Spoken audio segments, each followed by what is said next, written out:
నా నిజమైన కోరిక ఏంటంటే ఈవెన్ త్రూ ద ఫౌండేషన్ ఏంటంటే I want to be jobless. నేను అవసరం లేకుండా నా అవసరం లేకుండా ఉండాలనేది నా యొక్క that is what is my Dzire యాక్చువల్గా. ఎందుకంటే ఈ జబ్బుని అరికట్టి ప్రివెంట్ చేయగలిగితే, నేను ఆపరేట్ చేయకుండా if I'm jobless I'm the most happiest man. So many other reskilling upskilling ఇప్పుడు అంతా చాలా నడుస్తా ఉంది కదండి. Anything I can do. I don't want do this profession for my living. అంటే ఇది అవసరం పడకుండా దీన్ని నివారించగలిగితే I think nothing like it. Of course it's a అంటే చాలా లాంగ్ సైటెడ్ డిజైర్ అది. I wish it comes true.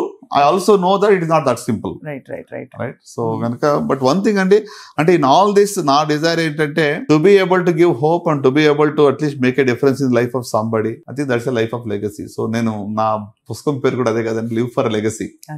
Legacy అంటే I always believe it is not what you give for others, it is what you leave in others. ఇతరులకి మనం ఏమి ఇస్తాం అది కాదు, ఇతరుల్లో ఏమి ఇస్తాం వదిలిపెట్టి వెళ్తాం. చిన్న smile in somebody who is in pain, వాళ్ళకు చిన్న reason for them to smile, ఒక గుడ్ న్యూస్ చెప్పడం, వాళ్ళకు what ever, to be able to encourage them, to be able, వాళ్ళకు చిన్న Pat on their shoulder makes a huge difference కదండి.